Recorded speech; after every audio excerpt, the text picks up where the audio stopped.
Y bueno, vamos a aprovechar que hace frío fuera, vamos a acercar el sofá a la chimenea, cogernos, recargarnos la copa de coñac y hablar de Infinity desde N1, cambios de ediciones y demás mandangas. ¿Cuánto hace que empezamos en esto, Urobros?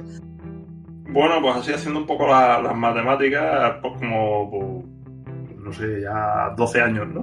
12 años, yo creo que sí, 12 años. Pues no hemos cambiado de juegos veces. ¿Cuántas veces habéis vendido un juego y no habéis durado ni un año? Pues nosotros 12 aquí haciendo el loco. Mi primer contacto fue en N1. En N1 yo llegué a una tienda y vi monjas en tanga. Y dije, hostia, monjas en tanga, ¿pero esto de qué va? Y bueno, entendedme, no había de estas horitas, no había nada de esto. Esto era un poco una locura. Y cuando me contaron de que ir al juego, el tendero me lo dijo con unas ganas y una pasión de, tío, sí, esto es una nave Bakunin, que es un escritor anarquista, que aquí se juntan todos y cada uno hace tanto, y esto es en el futuro. Y las reglas, le pregunté y me dijo, reglas, bueno, estamos con ello, con las reglas. Añadir acento gallego aquí, ¿eh? Y estamos ahí. Es que no quiero invitarlo por no ofender a los gallegos, que creo que a esos todavía no los hemos ofendido mucho. Y me contó eso. Mira, en esta caja han traído estas reglas que son de las plantillas, porque como antes no había plantillas, pues no tenía sentido tener reglas. Y dijo, hostia, esto está muy verde. Y bueno, ahí quedó un poco aparcado hasta que ya apareció N2, que N2 es Infinity. ¿Por qué? Porque N1 era todavía como un proyecto, era la fase beta, ¿no? Sí, bueno, si lo queremos llamar así, yo creo que el boom, digamos, cuando empezó a conocerlo todo el mundo, o el mayor grueso de jugadores que podemos llamar veteranos a día de hoy. Vamos, que el juego tuvo el boom, pues eso, cuando llegó N2, Human Sphere sobre todo, bueno, lo típico. Yo de hecho empecé relativamente tarde, comparativamente hablando contigo, por ejemplo, porque se tiró un... que yo empecé pronto, pero luego lo dejé, que Sí, luego sí. me enseñaste tú de nuevo a jugar. Pero bueno, de hecho se tiró un colega como año y medio, 2 años hablándome del juego. Recuerdo que me dijo, no, va con dados de 20, no sé qué. Y no me terminaba de llamar. Y de pronto con el paso del tiempo me volví a insistir y fue como, venga, va, vamos a probarlo, tal. Nos dio el grupillo y oye, aquí estamos a día de hoy, ¿no? Pues sí, ok, boomer, como dirían mis primitos. Pero bueno, vale, entonces... N2, ¿por qué tenía...? Perdona, no te he entendido. No hay que decir esa frase cerca del Google Chrome. Bueno, pasa nada, seguimos para adelante. Bueno, Esto es un especial. eso es seguro que Aleph ahí que nos está escuchando y no quiere que hablemos de ciertas cosas. Pues N2, ¿por qué triunfó N2? Yo creo que lo tengo claro por qué triunfó N2. Lo voy a decir yo y luego tú, ¿vale? Porque los demás juegos estaban de capa caída. O sea, está triste que sea por eso, pero que a tu competencia le vaya mal, te viene bien a ti. Entonces, bueno, era muy aburrido jugar. Creo que era sexta o séptima de Fantasy, que era aburridísima. Era el momento en el que todo era a distancia y todo era con el ojímetro, con el cañón del Imperio, con el cañón de los enanos. Y era horriblemente aburrido jugar a eso. Y en Fantasy era cuando estaban las criaturas monstruosas de tiránidos, que ponían una criatura gigante y detrás no veías a nada, iba avanzando. Era un poco horrible. Bueno, aquí permíteme discrepar. Venga, vea, adelante. Porque básicamente yo creo que cuando, digamos, entró el golpe fuerte, no fue cuando había que estimar las distancias y tal, sino al contrario, cuando cambió a octava, Warhammer, que se perdieron las estimaciones y todo iba o medías cuando tú querías y las cargas y demás pasaron a ser aleatorias. Pero bueno, eso al final es un poco el tema de los otros juegos. Yo creo que el atractivo de Infinity no fue ya si a la competencia le iba mal o no, sino que planteó un sistema de juego bastante sólido, relativamente novedoso. Y muy fresco, sobre todo muy fresco. Aportaba cosas muy nuevas que no se han visto en ningún juego de mesa. De Wargame, quiero decir. Sobre todo el tema de la hora era bastante novedoso en ese momento. Y no solo eso, sino que realmente en la mayoría de los casos se jugaba con 10 muñecos. Con 20 muñecos podías prácticamente jugar lo que quisieras, por así decirlo. Es que había cosas que en la tienda no había más. O sea, recuerda los primeros momentos en enero del foro que la gente iba poniendo, bueno, ¿qué queda por salir de este sectorial? Iban poniendo X, iban, vale, no, este ya ha salido. Y no todos los perfiles, sino con que hubiera una tropa de ceros. Sí. No, los ceros ya han salido, este mes no salen ceros. Porque claro, Corvus iba ahí a destajo sacando las miniaturas de todo lo que habían puesto en los armies.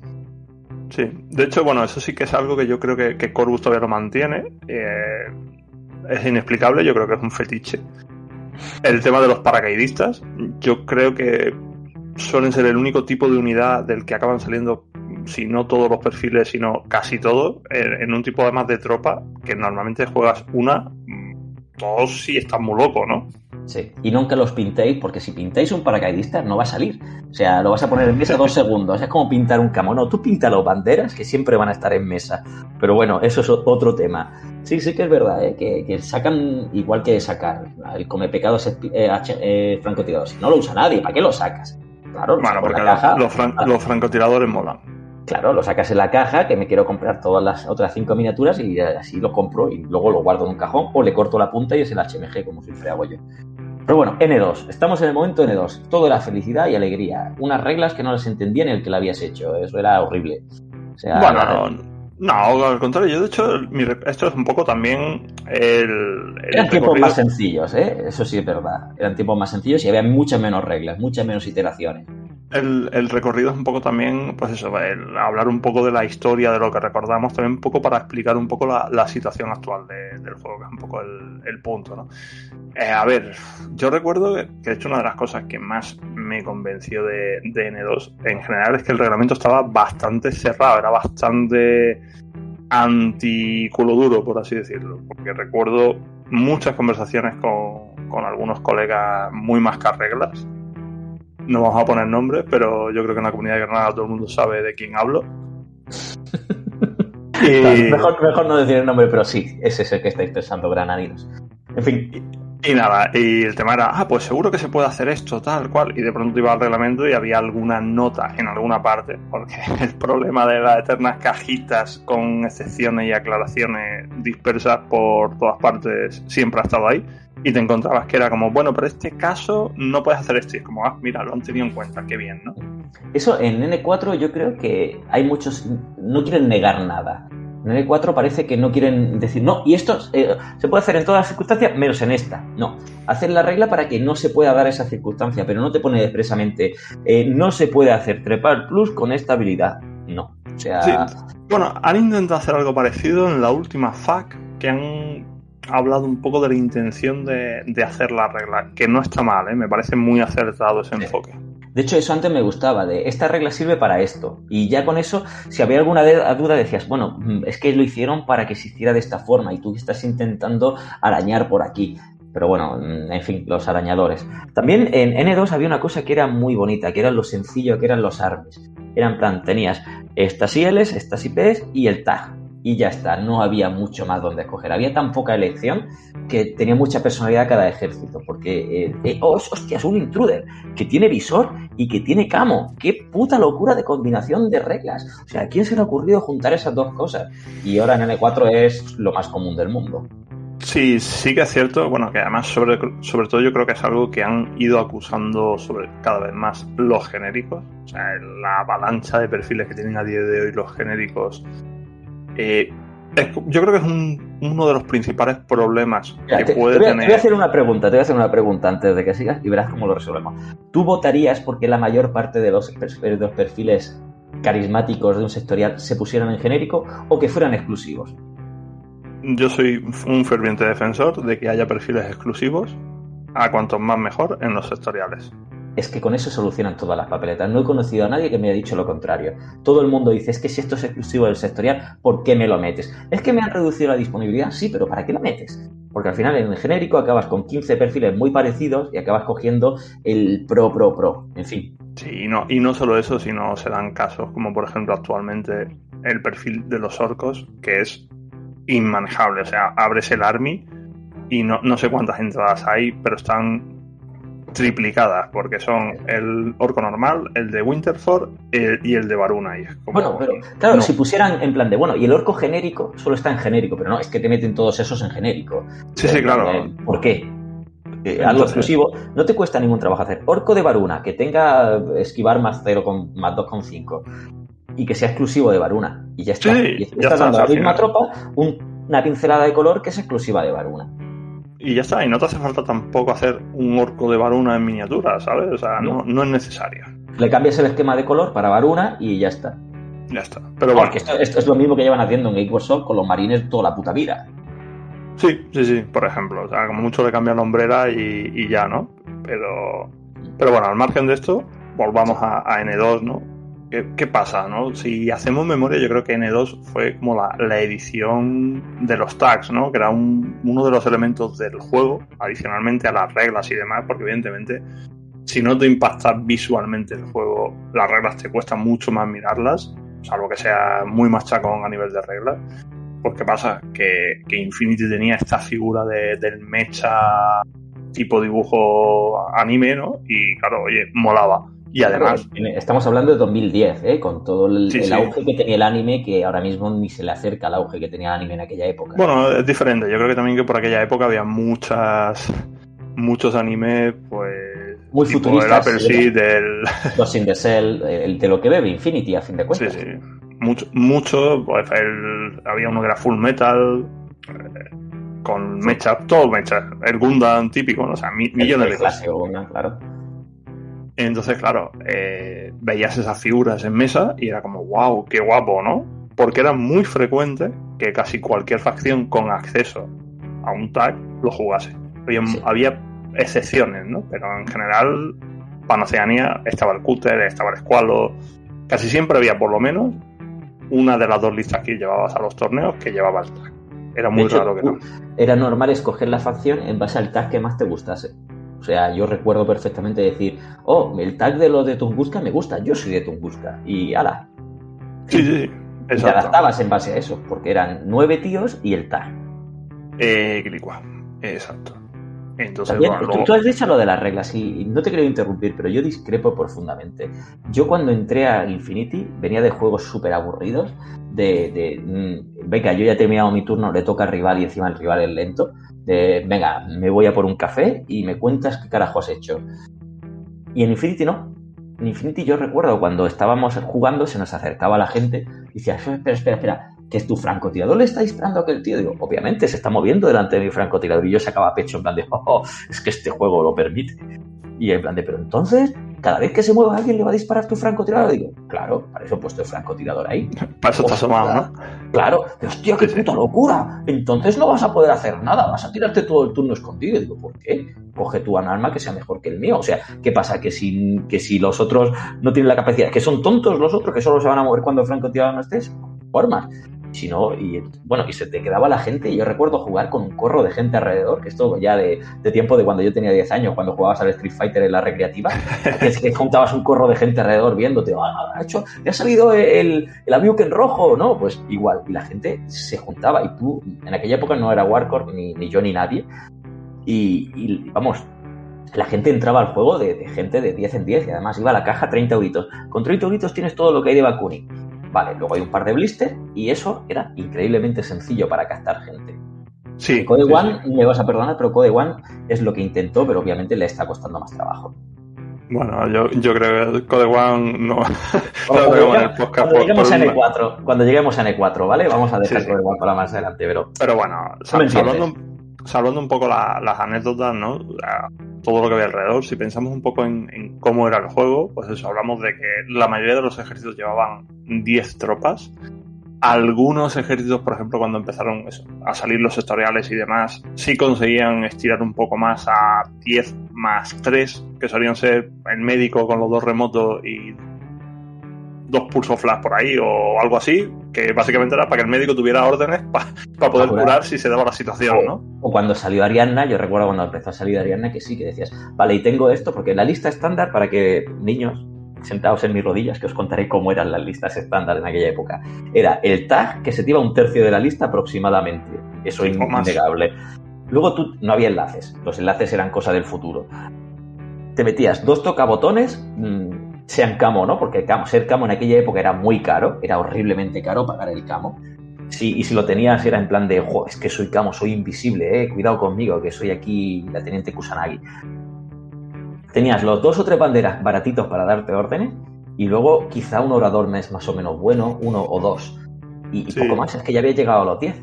Sí, luego, bueno, sí que había ejércitos a ciertas facciones, como podía ser Hakis o podía ser Ariadna. O combinado, que tenían la élite, tenían lo mejor, lo más caro, pero luego todo lo demás era morralla baratísima.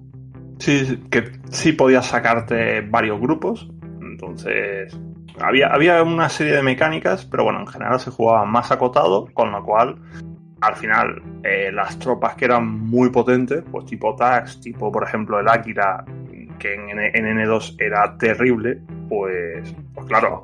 ¿Cómo se llama el Teo de Neoterra? El suizo. Joder, macho, con el suizo. Eso sí que ahí que estaba el suizo fuerte, el cabroncete, ¿eh? Claro, eran estas tropas que me infundían miedo, pero me infundían miedo porque, claro, de esas 10 tropas que estaban metiendo, pues meter 2 de estas tan potentes, oye. Sí, y que no todo el mundo tenía acceso a todo, que es que hoy todo el mundo, joder, qué viejo sueno, te juro que me escucho y parezco aquí, ¿sabes? Un OK Boomer. Que el tener un Teo era la marca de la casa de Neoterra, porque es que soy lo más moderno del mundo. Tengo un tío que ni siquiera está en mesa. Sí, y eso. Y luego, pues eso, media mesa, lo normal era tener 2. Un batidor, 2, y bueno, si eras Arianda, pues sí, había más gente en media mesa, pero ya. También entender que era un momento donde los tokens de mando no existían, y si tú hacías 2 grupos, ese grupo iba a estar con esas órdenes todo el rato.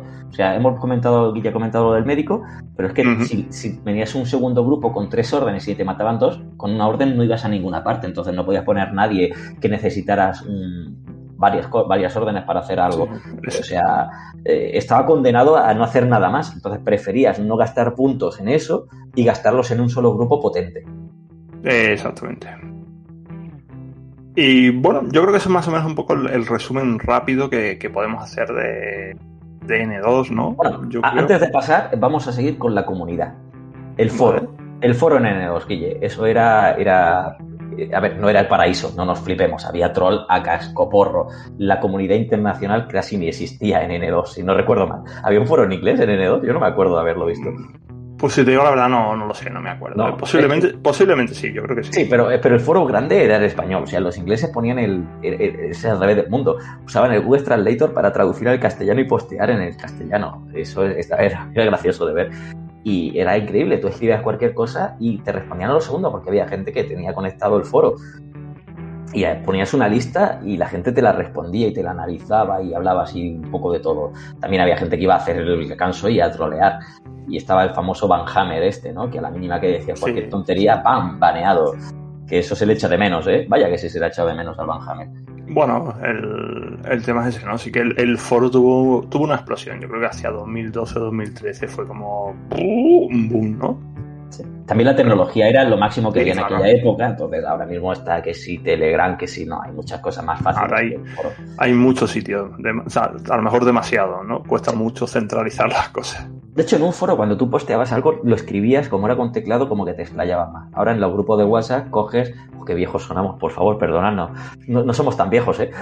Pero en el WhatsApp, y escribes una frase con 2 líneas. Yo recuerdo tus análisis que me hacías en el foro, que sigues haciéndolo, si no me equivoco. Sí, de vez en cuando. Eso eran diserciones dignas de cualquier proyecto fin de carrera. Pero sí. Fue un momento muy bueno y de hecho, bueno, siguió bastante tiempo, ¿no? Bueno, pues eso es el auge. Ahora hablemos de la caída de N2. ¿Qué pasó en N2? Porque vamos a hablar de un caso muy concreto que es el que nosotros conocemos, nos vais a perdonar, cada comunidad será distinta. Nosotros vamos a hablar de la comunidad de Granada, una comunidad tan grande que el primer satélite, por así decirlo, que hubo fue en Granada. Sí, de hecho en 2012 se hizo un torneo de 50 y pico, 60 personas, fue muy grande, ahí en la ficción. Era increíble, era más grande que el que hacían ellos en Corvus. Sí, fue guay. Entonces, bueno, ahí la caída que estás comentando, bueno, pues todo vino un poco por N3, ¿no? El cómo salió N3, que... Una serie de catastróficas desdichas y malas decisiones consecutivas. Literalmente. Que nosotros vemos ahora en N4 y nosotros decimos, hostia, cuidado que cualquier cosa de estas hace que la comunidad se vaya al carajo, porque ya lo hemos visto. ¿Qué pasó? Cuéntanoslo, venga, te dejo a ti. Bueno, pues básicamente, no sé si recordáis, salió aquella caja con nómadas y panocos, que se veían las figuras, la verdad que muy guapas, porque digamos, todos 3 de ellas, unos esculpidos que eran, la bomba. De hecho, incluso... Perdona que te interrumpa, la sanadora le sacaba 2 cabezas a todas las miniaturas, ¿eh? Bueno, la escala falló un poco, pero se pagaron muchos peajes. Se pagaron muchos peajes en esta caja estamos aprendiendo. Pero bueno, sí, sigue. No, en general la caja estaba muy guapa, pero ¿qué pasó? Y te venía con su escenografía, que era el gran handicap de Infinity, de hostia, es que las tiendas no tienen escenografía, porque claro, tú jugabas a Fantasy con 2 colinas terminabas, pero aquí necesitaba mucho, y te incluía escenografía. Wow, cuidado. Metieron, sí, los primeros cartoncitos y tal. Y no solo eso, sino, por ejemplo, en el caso de Panoceania sacaron los Bolt, que estaban muy chulos, eran unas figuras muy bonitas, a día de hoy siguen siéndolo. Muy bonitas. ¿Y qué pasó? Que salieron con una regla que evidentemente no existía en N2, que fue como, bueno, no os preocupéis que esto tendrá sentido en N3. Bueno. ¿Y qué pasó con la gente? Que se esperó. O sea, dejó de jugar. Dijo, bueno, pues cuando esté N3 jugaré. Claro, es que aquí lo que pasó fue eso, que la caja salió antes que las reglas, con lo cual... Como 4 o 5 meses antes que las reglas. Pues la caja creo que salió en verano, en julio o así, y las reglas salieron como en octubre o para Navidad, ¿no? Y... Claro, yo recuerdo que justamente teníamos un montón de gente incipiente que estaba muy interesada en el juego e incluso que veían la caja, veían los muñecos y decían, ¡wow, qué guapo! Pues me pillo la caja. Y de pronto cuando se enteraron de que no venían las reglas fue como, hostia, pues no me pillas la caja para no poder jugar. Y le decían, no, bueno, coño, puedes jugar con nosotros. Con N2 y decías, jo, pero es que esta regla que tiene aquí mi tropa yo quiero usarla. Y joder, de claro, verdad, y era como, pues es que no voy a aprender a jugar N2 para jugar N3 y además los rumores decían que iba a haber bastantes cambios y fue como, hostia, ¿no? Sí, porque eso no lo hemos comentado en N2. Los rumores y la participación de Corvus en ellos. En N2 Corvus era muy activa en los foros. O sea, no paraban de ponerte cositas, los cómics, los famosísimos cómics, que de verdad buscarlos porque son una obra de arte los cómics. Bueno, todo esto era por aficionados, ¿eh? Sí, pero muy fomentado por Corvus. Era el círculo interno de Corvus. O sea, sí, se notaba. Lo celebraban mucho la gente de Corvus y entonces la gente se animaba mucho a hacer las cosas. Y sí, claro, que es cierto que en el foro había como más transparencia de la que hay actualmente a nivel de lo que estaba por venir, ¿no? Pero bueno, al final también las empresas incluso cambian. Y no solo transparencia, ¿eh? A veces jugaban al treleo los puñeteros porque decían, tiraban muchísimo lo que llamábamos globo sonda. Si cambiamos esta regla, ¿qué pensáis? Y claro, todo el mundo, van a cambiar la regla. Y en plan de, no, estamos viendo si veis algún fallo. Soy nuestros testers, o sea, acabo de soltar esto y si me sacáis una iteración rara, pues igual la cambio. Esto es el famoso combo del visor de nivel 2 y el humo. Esto en N2 era el arrase máximo y estuvieron tirando globos sonda hasta que vieron algo que medio funcionaron y lo metieron en N3. Sí, bueno, son estas cosas, ¿no? Pero ya está. Y, oye, llegó N3 y yo recuerdo cuando puse las manos en el reglamento que me gustó mucho. O sea, realmente la mayoría de los cambios de N3 a N2 fueron sublimes. Hubo cambios que no entendí, que de hecho, en parte todo esto que estamos grabando, yo creo que mi principal motivación para hacerlo es llegar a este punto. Y es, bueno, vino el cambio de rango de las armas. Actualmente todo el mundo ni se acuerda de los rangos de las armas antiguas y es verdad que, oye, hizo que armas que antes eran muy potentes fueran un poco menos potentes y, oye, fuera más interesante elegir un arma u otra. Oye, es que antes la ametralladora disparaba lo mismo que un francotirador de alcance, entonces ¿para qué carajo voy a poner un francotirador que tiene ráfaga 2 y la ametralladora tiene ráfaga 4? Metieron también el tema de los tokens de mando. El hackeo cambió bastante, se hizo más fácil atacar a un tag con los hackers, porque en N2, por ejemplo, para poseer un tag tenías que tener éxito 2 veces. Y que él fallara todas, porque si con que acertara el una ya le bastaba, era horrible. Claro, entonces había una N3, el hackeo de N3, me vas a perdonar, tampoco fue nada fácil, ¿eh? Ahora entramos porque venga, el hackeo de N3 evolucionó a peor, ¿no? O a mal, ¿no? Pero bueno. Entonces, claro, hubo una serie de cambios que fueron muy fuertes. Y no solo eso, hubo cambio de rango de armas, el hackeo se hizo más fácil y la mayoría de los tags perdieron armas, en algunos casos de plantilla, y subieron cap, con lo cual pasaron a tener peores rangos porque el arma habitual en la mayoría de los tags era una HMG, con lo cual cuando, digamos, cambian los rangos del HMG se vuelven peores, cuestan más cap y encima pierden armas de plantilla. En general perdieron mucho. Es verdad que en N2 era demasiado potente lo que había en N2, porque en N2 yo recuerdo partidas de, bueno, me ha empatado el tag, me rindo. Porque decían, es que con las otras 9 tropas que tengo no voy a poder pararte. Algo así, sí. Entonces, bueno, vale. ¿Qué es lo que ocurre? Pues los jugadores, yo creo que todos los que veníamos de N2 empezamos a intentar jugar N3 un poco parecido a como jugábamos N2. Yo, por ejemplo, mis listas típicas de acontecimientos, yo llevaba el grupo tonto con 2, 3, 4 tropas, a veces incluso 5, pero el grupo principal tenía 8, porque yo llevaba 2 paracas habitualmente. ¿Qué ocurrió? Llegaron los tokens de mando, el poder quitarte órdenes, y se hizo imposible jugar ese estilo de listas. Lo mismo cuando tenías abundancia de termoópticos, ahora despliegues ocultos. Si metías más de uno, ibas a jugar con muy pocas órdenes. Entonces sí, la gente... ibas cojo, empezaban las 2 órdenes que te quitaba el rival, más las que tú te quitabas a ti mismo con paracaidista y termoóptico, estabas jugando con 6 órdenes. El primer turno no era efectivo como turno atacante, entonces la gente empezó a pasar a turno defensivo también, que no pasa nada, que te puedes adaptar a las nuevas reglas que haya, pero hubo gente que no quiso, hubo gente que quería jugar exactamente lo que ya jugaba, pero y ganar, y no, lo siento amigo en el alma, pero las cosas han cambiado, adáptate. Sí, claro, o sea, sí, está bien. Lo que pasa que de pronto este punto icónico del juego que eran los tags, pues paulatinamente empezaron a verse mucho menos en mesa, porque no tenía sentido, básicamente. La tendencia fue ir a jugar 2 grupos, cuantas más órdenes en los 2 grupos, mejor. Sí. Y cuanto más barato fuera tu tío con la HMG, pues mejor también, para poder meter más. Entonces, claro, te encuentras un tag, te condicionaba mucho la lista. Si metías un tag, olvídate de meter termópticos, olvídate de meter paracaidistas, porque vas a jugar con 6 órdenes, al tag no le va a dar tiempo a matar todo lo que tiene que matar y luego va a venir cualquier tonto y te va a reventar.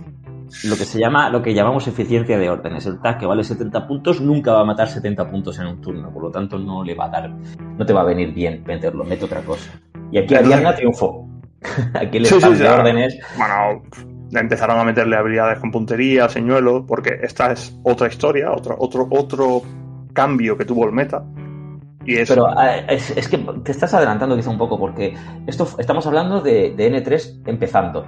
Y sí. Luego hubo una serie de FAQ que cada vez que sacaban un FAQ en N3 era en plan de ¿te acuerdas cómo se jugaba? Sí, pues ya no se puede jugar así. Bueno, sí, eso fue más...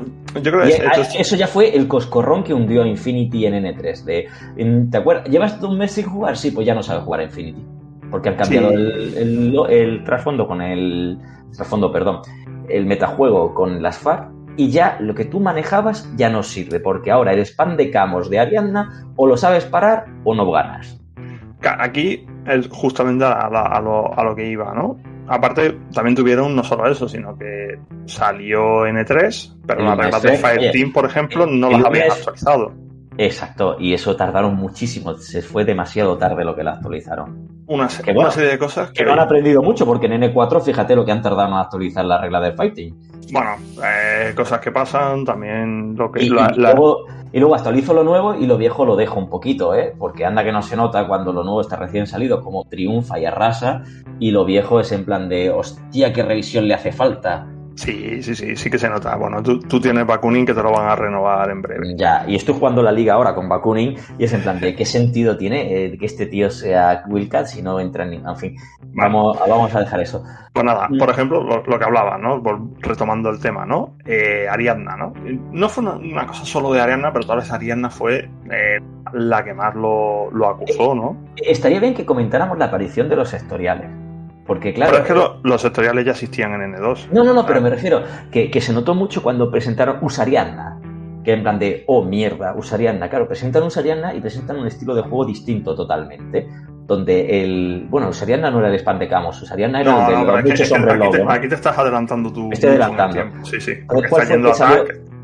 ¿Cuál fue el que salió con spam de Camos? El Tartarian Makeup, el ruso.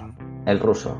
Eso fue hace poco, ¿no? Se fue hace relativamente poco. Relativamente poco, pero bueno, vamos al lío. La cuestión es que hubo vinieron perfiles nuevos. Antes de la llegada de los sectoriales, ¿vale? Antes de este sectorial con tanto camo, apareció la regla de señuelo, aparecieron una serie de cosas que dices, hostia, ¿qué ha pasado? Pues, por ejemplo, del paso de N2 a N3, el visor 3 perdió lo más grande. O sea, fue horrible.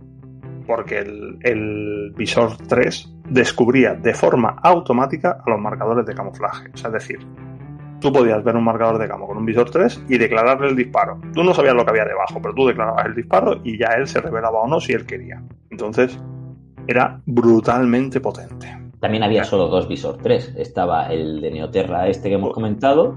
El Aquila había 3, lo mismo que hay a día de hoy. O sea, no ha aumentado el número. ¿Cuál es el tercero? Pues el Aquila es el de Pano, el Caróntida creo que es el de EC.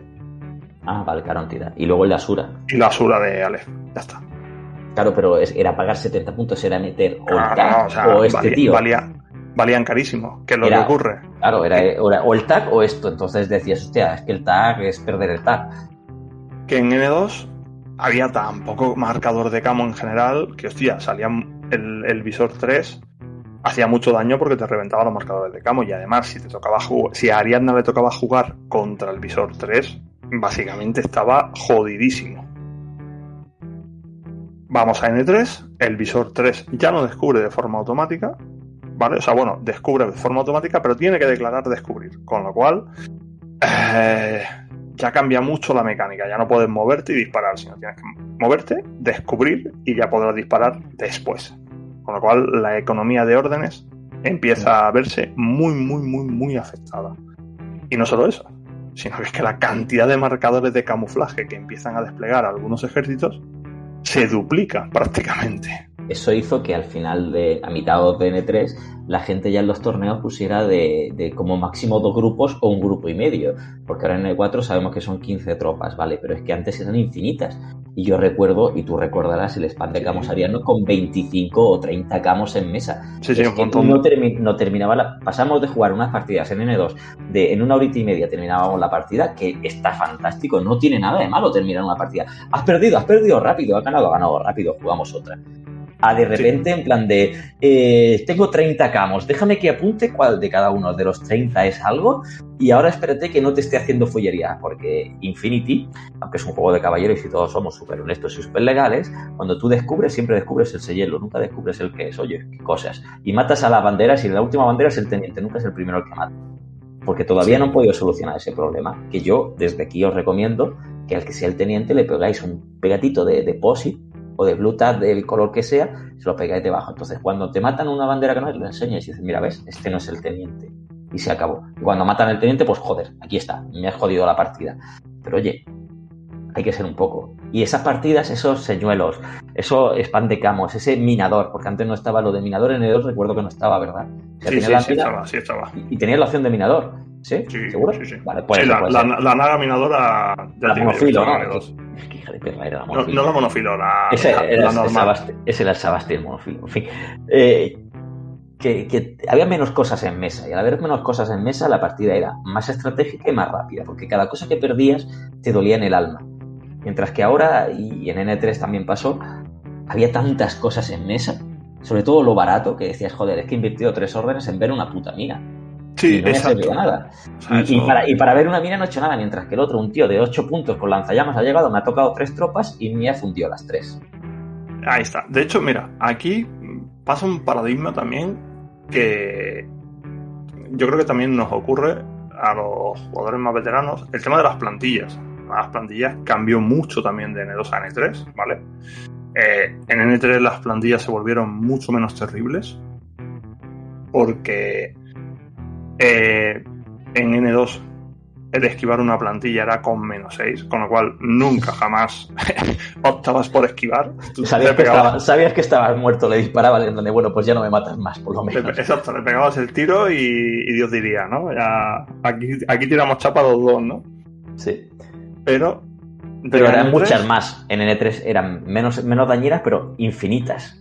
Claro, N3 al principio, como todavía teníamos, digamos, la influencia de N2, dices, joder, no había tanta proliferación, parecía que las plantillas habían perdido mucha fuerza en favor, digamos, no tenían penalizador, pero ignoran la cobertura, cosa que no ocurría en N3.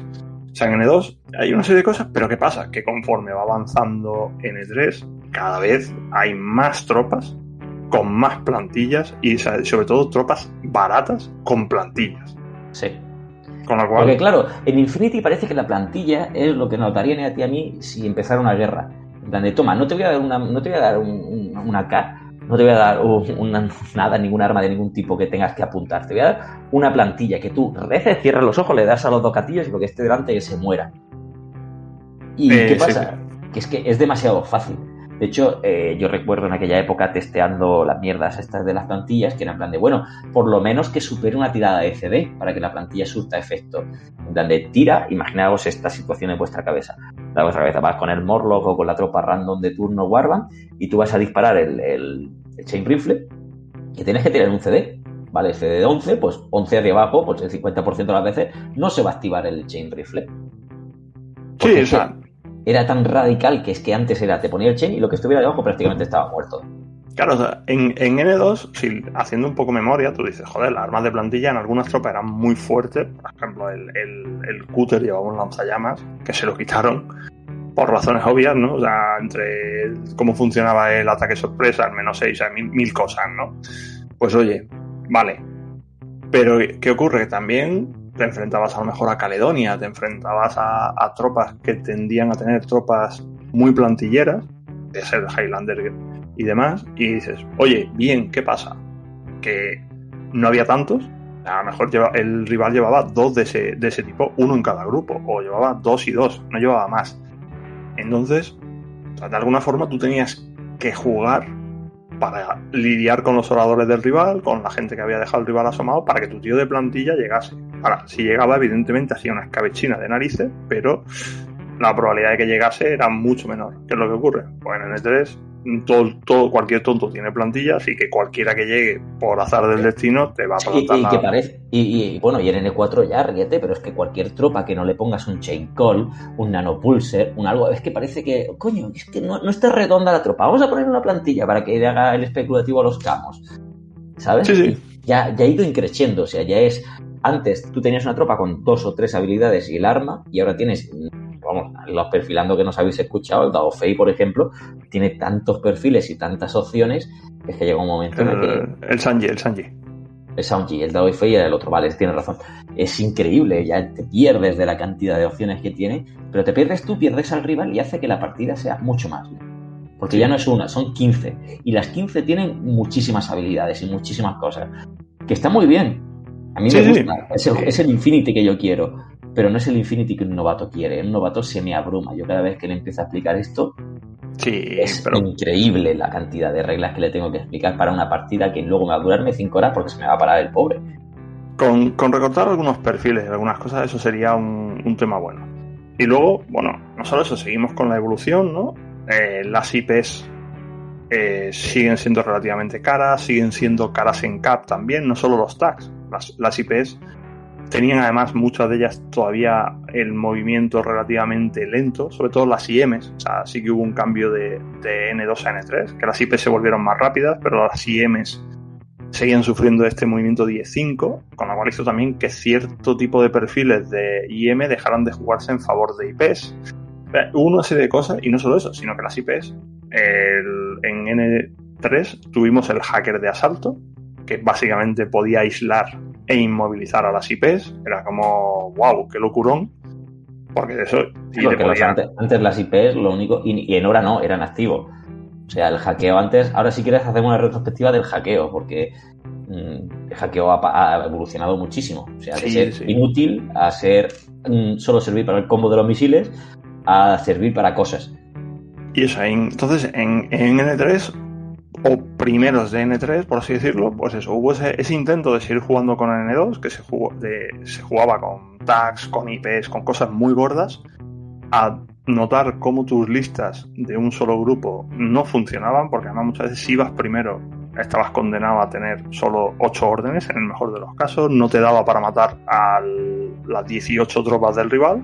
Y si ibas segundo te iban a quitar 2 o 3 tropas y tampoco ibas a poder hacerlo mucho mejor. Por eso evolucionó todo en general a tropas mucho más baratas, a jugar pues mínimo 15 tropas. Quien podía pues llegaba a 20. Y claro, todo se volvió mucho más lento. Seguimos avanzando en el tiempo. Sí, porque hay que imaginaos, o sea, imaginaos a vuestro amigo el jugador lento, el que lo piensa todo 30 veces antes de hacer algo. Pues ahora le das 20 camos que tiene que estar mirando en un papel cuál es el número 1, cuál es el número 2 y cuál es el número 3 cada vez que va a hacer cualquier consulta. ¿sabes? Y lo típico de, hostia, he movido el camo 3 y el camo 3 era una mina. Vale, imaginaos lo lento que se puede hacer una partida en esa situación. Sí, entonces... Pues, se hizo horrible jugar en ese momento. Entonces, eso alargó las partidas, alargó las cosas y cambió mucho el cómo se percibía, el cómo se veía Infinity. Y no solo eso, sino que también estás viendo el tema, ¿no? Del hackeo, que metieron, es verdad que metieron una barbaridad brutal de programas. Fue como... ¡Wow! O sea, es bestial, ¿no? O sea, un montón de programas de hackeo, un montón de cosas y demás. Y oye, pues Sí, oye. sí. Lo de hackeo me lo guardas y luego lo hacemos un poco un análisis. Cuando terminemos con N3 hablamos de... Porque me he saltado N2 el hackeo, pero me gustaría hablarlo también, ¿vale? Sí, sí, perfecto. Pues vamos a seguir entonces un poco con otras cosas.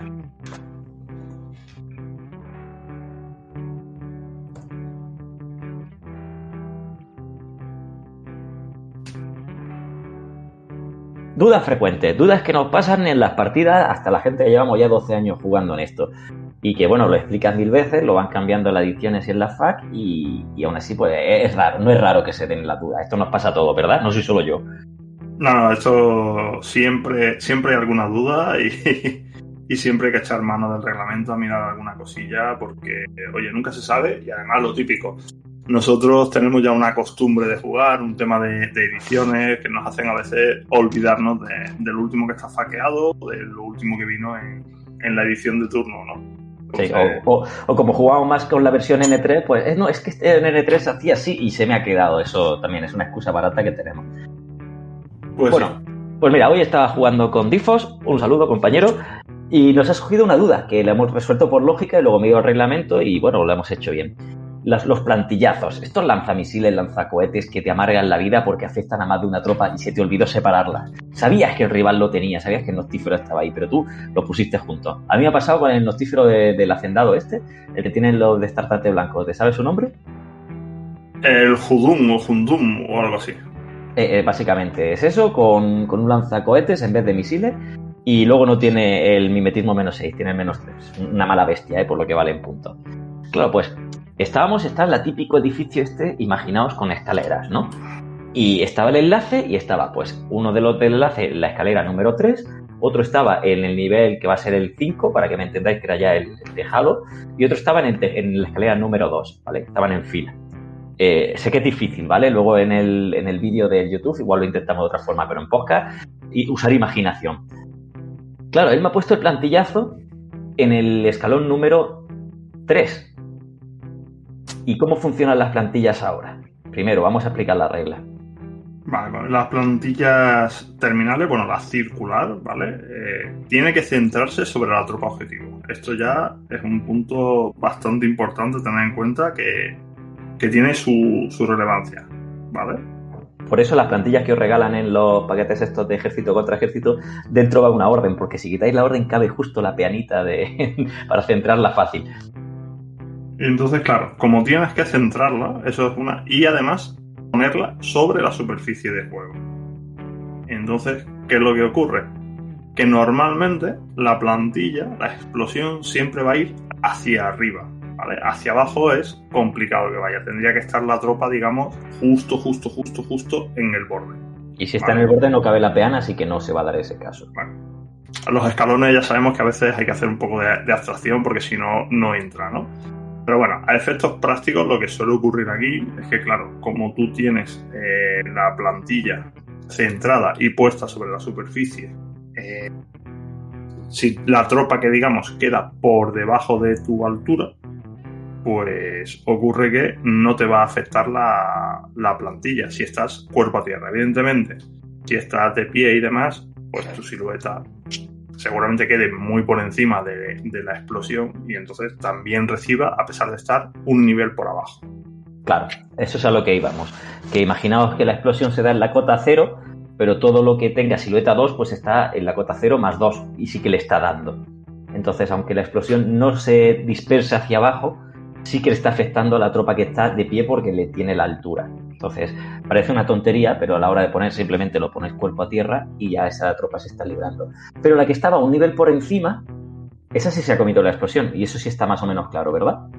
Sí, esa, como estés, digamos, cerquita del borde del escalón, seguramente da igual que esté cuerpo a tierra, de pie o como esté. Ahí tendría, digamos, que estar lo suficientemente hacia adentro en el nivel siguiente, en el siguiente escalón, como para que, digamos, le haga la típica sombra, ¿no? Que se llama. Es decir, que no haya forma de que la línea que hace la explosión impacte con la silueta. Entonces, hay que tenerlo en cuenta.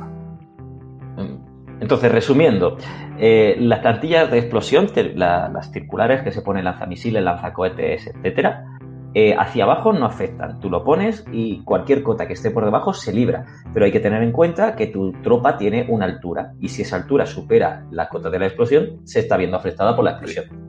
Si hay un caso en el que la explosión va hacia debajo, es, por ejemplo, si estás, por ejemplo, en un container típico de estos que viene con casi todos los Predation y demás, el chiquito, si tú estás en el borde, como tú centras, ahí sí que hace la esfera. Ahora, en el momento que estás un poquito más hacia adentro, ya no, porque no baja. La explosión choca con el container. Entonces, hacia ese lado, ya no baja. Si has puesto la miniatura pegando justo al borde. Del container, exacto. ¿no? Ahí hay un cacho de explosión que sí va hacia abajo.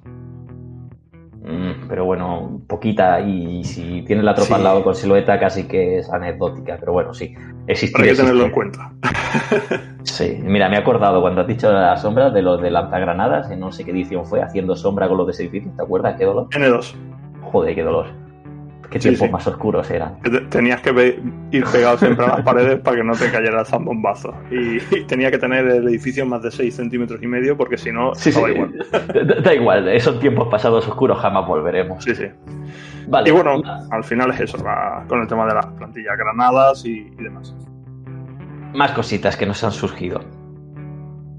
Bueno, cuéntame tú primero la tuya, que me parece más curiosa y va enlazada con lo de la trigonometría esta de Infinity. La de Super Salto y Trepar Plus. Bueno, Uy. Esto no deja de ser una cosa un poco anecdótica, ¿no? Porque bueno, no sé si los jugadores estarán al tanto, así también aprovechamos para que lo estén, aquellos que no. En las últimas FAQ, ¿vale? Se arregló un poco el tema de Super Salto y Trepar Plus para hacer más fácil el utilizar estas habilidades y que pudieras subir a los edificios, subir a un contenedor, subir a ciertas zonas utilizando estas habilidades. ¿Cuál fue, digamos, la mejora? Pues que en vez de medir, digamos, desde la base de la tropa y hacer todo el recorrido, ahora mides desde lo alto de la silueta. Con lo cual, digamos que siempre vas a ganar el alto de la figura. Hasta aquí, súper guay.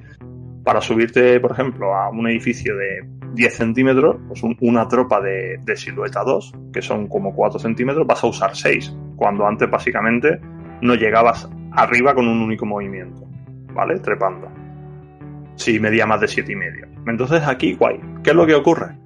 Que solamente se hace esto de medir desde la silueta, primero al inicio de la orden y solamente cuando estás subiendo. Si estás bajando, lo haces normal. Entonces, digamos, bajando mueves menos que subiendo. No deja de ser una anécdota, pero confunde, porque ya me he encontrado bastantes jugadores que han ido a hacer el recorte de la silueta bajando también y no está permitido por la FAQ a día de hoy. Esto, los que escalamos sabemos perfectamente que subir es más fácil que bajar y menos peligroso, pero no lo había tenido en cuenta, la verdad es que nunca lo había usado, o si lo he usado igual lo he usado hasta mal, ¿eh? Sí, no, o sea, es que es lo típico porque es un poco contraintuitivo, como tú bien dices, en la realidad siempre bajar es más complicado que subir, pero cuando estamos hablando de abstracciones de reglas, abstracciones en el juego, resulta extraño cuando la mecánica de subir, o sea, de saltar o trepar es diferente si estás subiendo o bajando. Claro. Bueno, de hecho, yo incito a la gente que quiera que se vea los típicos pruebas estas que le hacen a los soldados y veréis que rápido suben una pared, pero para bajar, eso de bajo y le doy al botón X y ruedo, eso en los videojuegos. En la vida real bajas apoyándote, porque si no te puedes partir el tobillo y quedas inservible para el resto de la partida. A ver, cosas que me ha pasado a mí, el infierno de los camos. ¿Qué es lo peor que le puede pasar a un camo? Urobros, cuéntame. Bueno, pues siguiendo un poco con la temática del anterior programa, ¿no? Como veis, seguimos tratando los camuflados. Y podríamos hacer programas enteros sobre camo, porque es que la excepción a todo. Sí, realmente sí. Pero bueno, en este caso es como, ¿cuál es la peor situación a la que se puede enfrentar un camo en activo? Pues la peor situación es otro marcador de camo. Claro, porque voy a contar el ejemplo de lo que nos ha pasado, ¿vale? Estaba él moviendo su camo, que era un pérfido yuchino, de estardante blanco, y se movía. Y tenía delante un comepecados que estaba rezando por la salvación del alma del pobre yuchino que iba a mandar a la tumba. Y tenía un cero también por ahí, agachadito, controlando a ver qué hacía, que él estaba al lado de la consola para tocar. Y claro, él dice, se me presentan estas tres opciones. Descubro al camo y si lo revelo, pues ya le dispararé a él y al comepecados y yo me revelo en el proceso, con mi ataque sorpresa y toda mi mandanga. Me muevo para que el comepecados no me vea y ya me encargaré del camo en otro turno porque, bueno, voy a mover y descubrir y ya sus movidas. O me muevo y le disparo al comepecados, que me está estorbando horrores. Pues claro, en la partida pues se te pasan estas tres opciones. Vamos a analizarlas, ¿vale? Vamos a empezar al principio. Si se mueve y le dispara al comepecados, ¿qué pasaría? A ver, en este caso, ¿qué ocurre? Pues lo que estábamos hablando un poco antes, ¿no? Fuera de cámara, ¿no? Sí, cuando nos preparamos las cosas y luego lo estropeamos. Hacerlo en directo, sí. Básicamente. Bueno, la situación de la que estamos hablando, a ver, recapitulando, marcador de camo activo, sí. Marcador de camo reactivo y un comepecados por ahí por medio, ¿no? Correcto. Entonces, claro, él dice, venga, pues voy a ignorar el camo y voy a centrarme en el comepecados, ¿no? O sea, él ha declarado su primera mitad mover y yo he dicho, vale, pues yo espero con el comepecados y espero con el camo.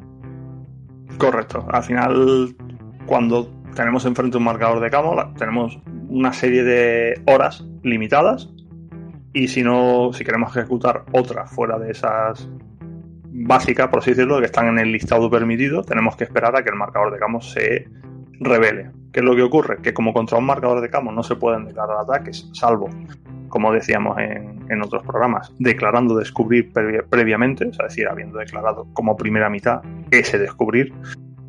Claro, tú mueves tu marcador de camo, no quieres revelarte todavía, no puedes declarar el descubrir contra el otro marcador de camo. ¿Y qué es lo que ocurre? Que cuando todo el mundo espera porque tú eres un marcador de camo y se lo permiten las reglas, tú tienes en tu siguiente mitad, si quieres dispararle al comepecados, te vas a tener que revelar y entonces el otro marcador de camo, como ha esperado su hora, pues te podrá pegar un tiro gratis porque tú no has podido asignarle ráfaga en esa segunda mitad.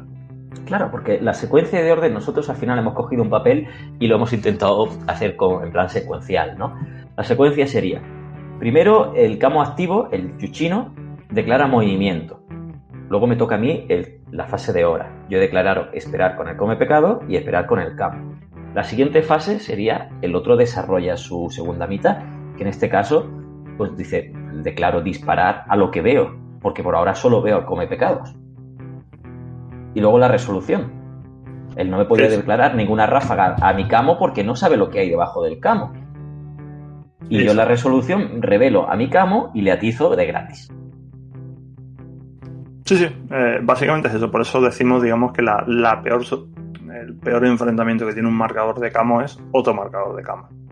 Correcto. Y aquí es donde nuestro amigo el intruder que tenemos todos en la estantería, francotirador, a ser posible, pues ahora, si lo piensas bien, tiene bastante sentido, porque si lo pones en una esquila controlando la mesa, cualquier camo que se mueva y el intruder esté en modo camo, está condenado a muerte. Bueno, aquí, por ejemplo, ¿qué es lo que ocurre? De hecho, has puesto un ejemplo que creo que es bastante bueno. El intruder. Precisamente el intruder es un perfil marcador de camo con un visor 2. O sea, prácticamente sea de los marcadores de camuflaje de los que mejor descubre, porque va a dar igual que el que se esconda detrás de un marcador de camo tenga mimetismo -3 o mimetismo -6. O aquí que detrás de humo, porque si lo hace detrás de humo le sigue sí. Claro, entonces, ¿qué es lo que ocurre? Que en esta situación, como tú estás obligado a hacer ese descubrir, aunque tengas el visor como primera mitad, el rival ya va a saber si se trata de un intruder o si se trata de un tío con una escopeta y tú sabes perfectamente que estás a más de 60 centímetros. Pues en ese caso, ¿qué pasa? Tú no vas a revelarte con el marcador de camo. O, como ya sabes que es un intruder y dices, joder, es que el intruder me va a descubrir a 13 o 14, no sé exactamente qué voluntad tiene. Dice, pues me revelo y disparo. Entonces, le quita un poco de la ventaja que adicional normalmente suelen tener los marcadores de camo. en turno activo. Hasta cierto punto, ¿no? Es una forma de verlo. Sí, a ver, y todo el mundo ya tiene camos. Esto no es N2, que nadie tenía nada más que un par de camos. Ahora hay camos para aburrir. O sea que si tú en tu metajuego, en tu zona, en tu ciudad, usas mucho los camos, no dudes en usar tu camos para hacerle el counter. Sí. Aquí, a ver, el único problema, por así decirlo, al final que tiene el marcador de camo, pues lo que estábamos hablando antes, ¿no? Lo que son señuelos, minas y demás, no pueden declarar retrasar la hora, porque no son tropas. No, claro. No podrías declarar esa acción. Como mucho puedes decir, no hace nada. Y ya tú ahí entiendes... Sí, y además que si tú quieres y le preguntas específicamente a tu rival, ¿este camo que me has dicho que hace? No te puede decir, está retrasando.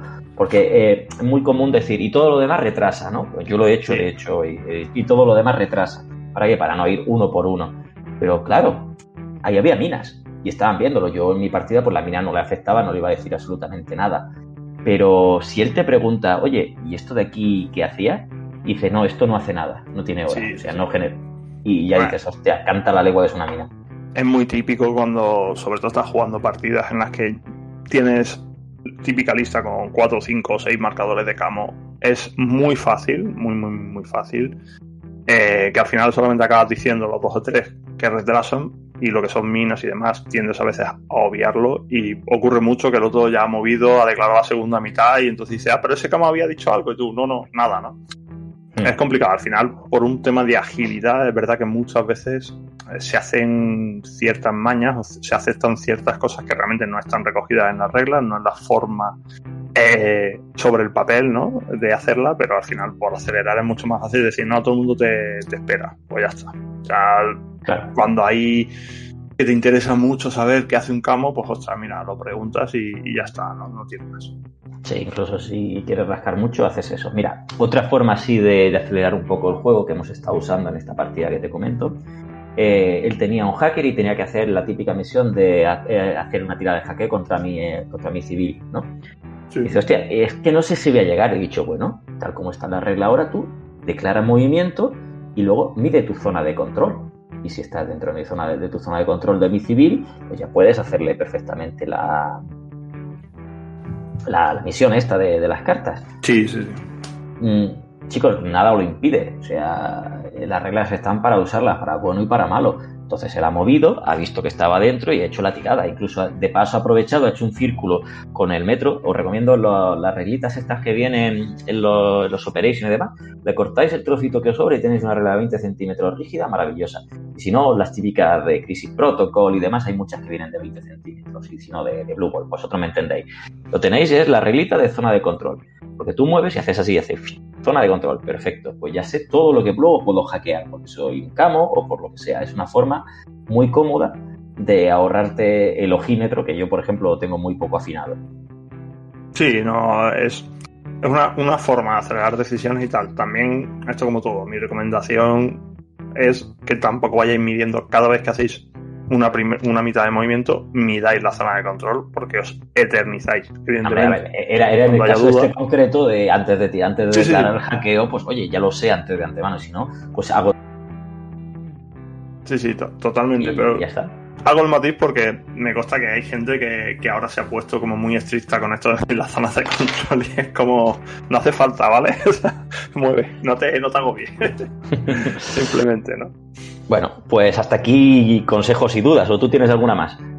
Pues mira, ayer surgió lo típico con el tema de alertar, que es la típica habilidad que se usa tan poquito, ¿no? Tan poquita y tan confusa, ¿eh? Sí, porque como está alarma y alertar, ya empezamos, ¿no? Pero bueno, vamos a explicar también, aprovechando la diferencia. Alarma. Recordemos que alarma es cuando una tropa propia gana derecho ahora, porque tiene línea de tiro con la tropa enemiga, puede declarar alertar. ¿Y esto qué significa? Perdona, antes de que sea, ¿línea de tiro o también en zona de control, vale? Línea de tiro. O sea, tienes que verla. Tienes que verla, esa es la cosa importante, vale. Cuando ves a la tropa rival, sí. Entonces, claro, tú la ves como acercarse y entonces puedes declarar alarma. ¿Vale? O sea, alertar, perdón. ¿Qué es lo que ocurre? Que cuando tú haces eso, otras tropas, ¿vale?, que no tengan línea de tiro, ganan derecho a encararse. Es una esquiva que solo te permite girarte y, por lo tanto, en caso de que te ataque esa tropa que se está acercando, enfrentarías, ¿vale? Es, digamos, relativamente útil, pues en el caso de que te puedan disparar desde fuera de zona de control, ¿vale? Con lo cual, oye, enfrentarías con -3, pero por lo menos enfrentarías, ¿no? Que algo salga. Sí, pero el que ha declarado alertar se come el tiro. Sí, bueno, el que hable, pues mala suerte. Pero esto es lo típico, ¿no? Los llamados héroes, ¿no? Se sacrificó por el equipo.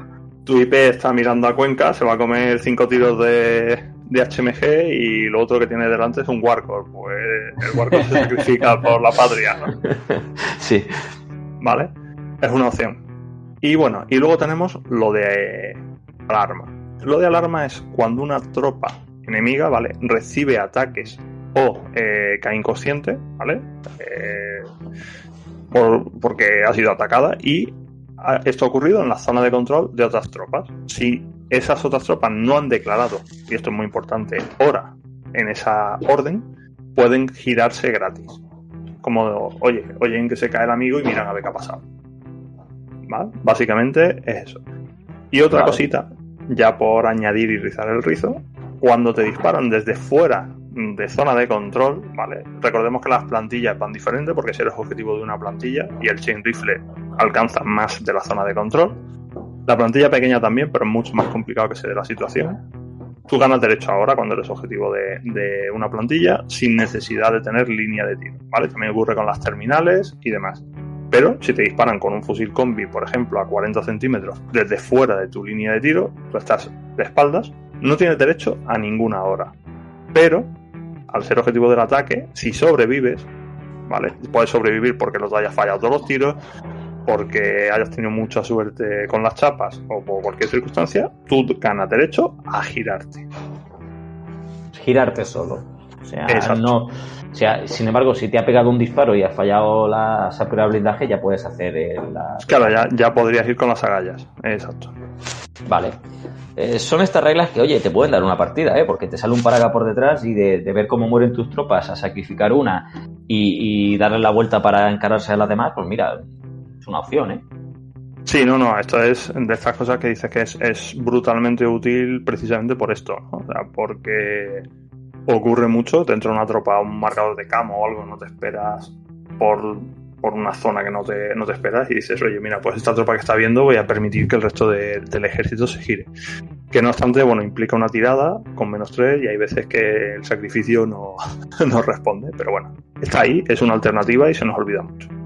Sí, la verdad es que también la regla tal como está podía simplificarse un poquito, podía ser más sencillita. Sí, a lo mejor, sí, con que fuera automática, no implicara tirada o algo, yo creo que estaría casi, se usaría más, haría que se usara más y aumentaría un poco el posicionamiento, no sé, hay formas de hacerlo, pero bueno, ahí está, simplemente tened en cuenta cómo funciona a día de hoy y acordaros de que existe. Vale, pues mira, otro recordatorio interesante, si un camo tiene silueta 3, tienes que poner el token de camo no es el estándar, es el de silueta 3, camo silueta 3. Sí, salvo posicionables tipo mina y demás. Claro. Que tienen siempre... Sí, dale. Sí, que en este caso justo estaba hablando de eso, de que él había puesto este pedazo de perfil, que creo que ya lo hemos perfilado, ¿no?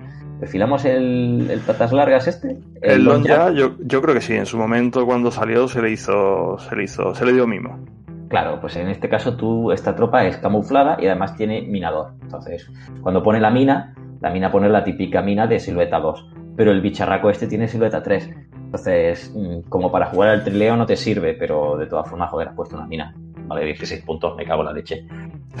Sí, bueno, no importa que sepas que es una mina, está ahí, te estorba igual. Estás fastidiado igual, bicharraco, vaya duro, y no duro, sino esos dos disparos que te pegas sabiendo que él vale 16 puntos y a lo que le está pegando vale 50 o 60 y que te lo puede matar con un par de farmas, una ráfaga.